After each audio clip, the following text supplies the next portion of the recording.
Hello student, welcome to my YouTube channel. तो आज हम फिर एक नई वीडियो के साथ। तो आज का हमारा टॉपिक है दैनिक पाठ्य योजना में विषय भौतिक विज्ञान में अपना प्रकरण है ऊष्मा। ऊष्मा तो अपना दैनिक पाठ्य योजना स्टार्ट होती है। पहले आता आपेक्षित व्यवहारगत परिवर्तन। इसमें 6 पॉइंट थे: ज्ञानात्मक, अवबोध, ज्ञान उपयोग, कौशल, अभिरुचि और अभिवृत्ति। ये सभी में सेम होता है लगभग। ये टॉपिक चेंज होते हैं। जैसे ज्ञानात्मक में छात्र ऊष्मा का प्रत्याशमान कर सकेंगे, छात्र ऊष्मा का प्रताप विज्ञान कर सकेंगे, छात्र अवबोध में छात्र ऊष्मा की व्याख्या कर सकेंगे और छात्र ऊष्मा को समझ सकेंगे।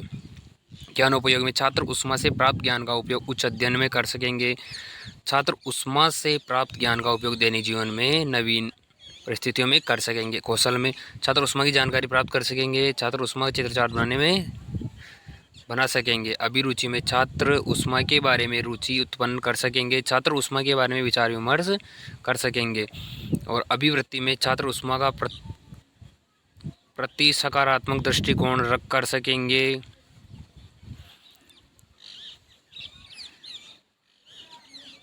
और सेकंड है ऊष्मा के प्रति वैज्ञानिक दृष्टिकोण रखेंगे। ये अपने अपेक्षित व्यवहारगत परिवर्तन कंप्लीट अपना पहला शिक्षण पॉइंट है। अब सहायक सामग्री। सहायक सामग्री में क्या है? चौक, डस्टर, बोर्ड, चार्ट आदि। विधि कौन कौन सी? व्याख्यान विधि और प्रश्नोत्तरी विधि। पूर्व ज्ञान, इसमें क्या लिखेंगे? छात्र ऊष्मा के बारे में सामान्य जानकारी रखते हैं। प्रस्तावना प्रश्न में 5 प्रश्न होने चाहिए। प्रश्न इस प्रकार हो कि प्रश्न से उत्तर से प्रश्न बने। पहला क्वेश्चन है कार्य करने की क्षमता को क्या कहते हैं? कार्य करने की क्षमता को हम क्या कहते हैं? ऊर्जा कहते हैं। ऊर्जा ताप किस प्रकार की ऊर्जा से संबंधित करता है? ऊष्मा से। ऊष्मा स्थानांतरण द्वारा क्या होता है? वस्तुओं में ताप परिवर्तन। तो ताप किस पर निर्भर करता है? ऊष्मा पर। तो ऊष्मा के बारे में आप क्या जानते हैं? संभावित प्रश्न हो गया। फिर उद्देश्य कथन में क्या आएगा? विद्यार्थियों, आज हम ऊष्मा के बारे में विस्तार पूर्वक अध्ययन करेंगे। फिर अपना पहला विकासात्मक प्रश्न कि हर टॉपिक से पहले, हर सब पॉइंट से पहले विकासात्मक प्रश्न, फिर फिर व्याख्यान कौशल, फिर बोध प्रश्न। तो पहला पॉइंट के लिए विकासात्मक, तापमापी में ऊष्मा द्वारा क्या होता है? पारा ऊपर चढ़ता और उतरता है। दूसरा, ताप अधिक होने पर तापमापी पारा क्यों बढ़ जाता है? ऊष्मा के कारण। और अपना तीसरा क्वेश्चन है ऊष्मा ऊष्मा से क्या अभिप्राय है? ये अपना क्या हो गया?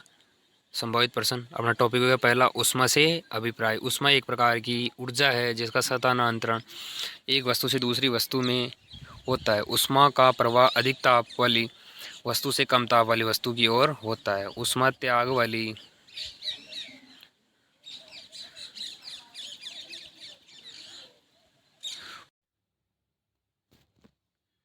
ऊष्मा का प्रवाह अधिक ताप वाली वस्तु से कम ताप वाली वस्तु की ओर होता है।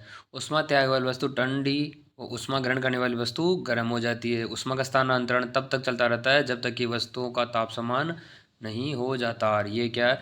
इसमें लेकिन छात्र अध्यापक कथन में विद्यार्थी या छात्र ध्यानपूर्वक सुनेंगे।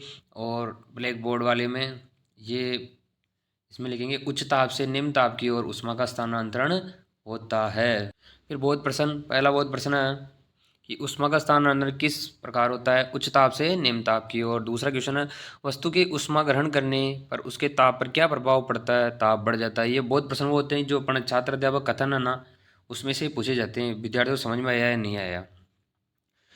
और सेकेंड पॉइंट के लिए विकासात्मक प्रश्न, ऊष्मा क्या है? एक प्रकार की ऊर्जा। ऊष्मा ऊर्जा एक वस्तु से दूसरी वस्तु में होती है। क्या होती है? स्थानांतरण।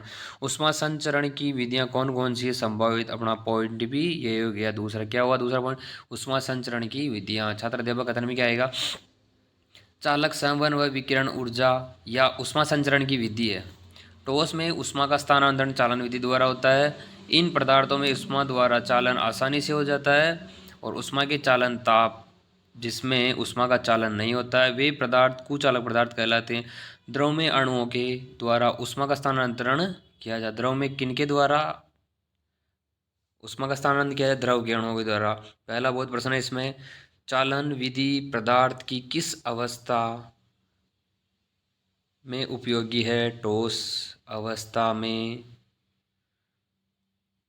और इसमें छात्र अध्यापक कथन में लिखेंगे, विद्यार्थी ध्यानपूर्वक सुनेंगे। और इधर ब्लैक बोर्ड वाले में लिखेंगे कुचालक पदार्थ जिसमें ऊष्मा का चालन नहीं होता, वो कुचालक पदार्थ। द्रव में अणुओं से ऊष्मा स्थानांतरण द्रव में अणुओं से ऊष्मा स्थानांतरण होती है। ये अपना छात्र अध्यापक कथन हो गया। अपना बहुत प्रश्न है कि ऊष्मा विकिरण किस माध्यम में होता है, निर्वात में।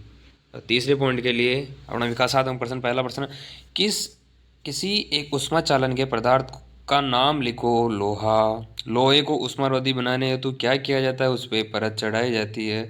तीसरा, ऊष्मा संचरण के क्या उपयोग है, संभावित। और अपना तीसरा शिक्षण पॉइंट भी क्या है, ऊष्मा संचरण की उपयोग। अच्छा अध्यापक कथन में क्या आएगा, संवहन द्वारा ऊष्मा स्थानांतरण रोशनदानी व चिमनियों में होता है। महासागरीय धाराएं भी संवहन होती है, इसी कारण ये ठंडी व गर्म हो जाती है। संवहन के कारण पवने चलती है। छात्र अध्यापक कथन में आ जाएगा, विद्यार्थी ध्यानपूर्वक सुनेंगे। बहुत प्रश्न आएगा अपना, ऊनी कपड़े सर्दी में किस प्रकार के बचाव करते हैं, ऊष्मा के कुचालन होने के कारण।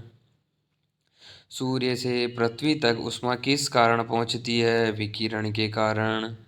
और अपने फिर रह गया पुनरावृत्ति मूल्यांकन प्रश्न, पहला निर्देश देंगे, सही विकल्प को चुने। पहला प्रश्न है, ऊष्मा एक प्रकार की है, ऑप्शन ए गर्मी, सर्दी, वर्षा और ऊर्जा। निर्देश देंगे फिर, रिक्त स्थान की पूर्ति कीजिए। पहला, ताप खालिस्तान प्रकार की ऊष्मा है। तीसरा क्वेश्चन, ऊष्मा का स्थानांतरण उच्च ताप से निम्न ताप की ओर होता है, सत्य है असत्य है। फिर लघुत्तरात्मक प्रश्न, निर्देश लघुत्तरात्मक प्रश्न। चौथा प्रश्न है, ऊष्मा क्या है। पांचवा, ऊष्मा का मात्रक लिखो। फिर गृह कार्य में दे देंगे बच्चों को कि ऊष्मा संचरण के उपयोग लिखिए। पर्यवेक्षक पृष्ठ में आ जाएगा इधर दिनांक, और यहाँ कौन सी कक्षा का टॉपिक वो, और यहाँ कौन सा विषय का, और ये शीर्षक क्या है, यहाँ जो जिस सब्जेक्ट का जो टीचर होगा वो हस्ताक्षर कर देगा। Thank you student.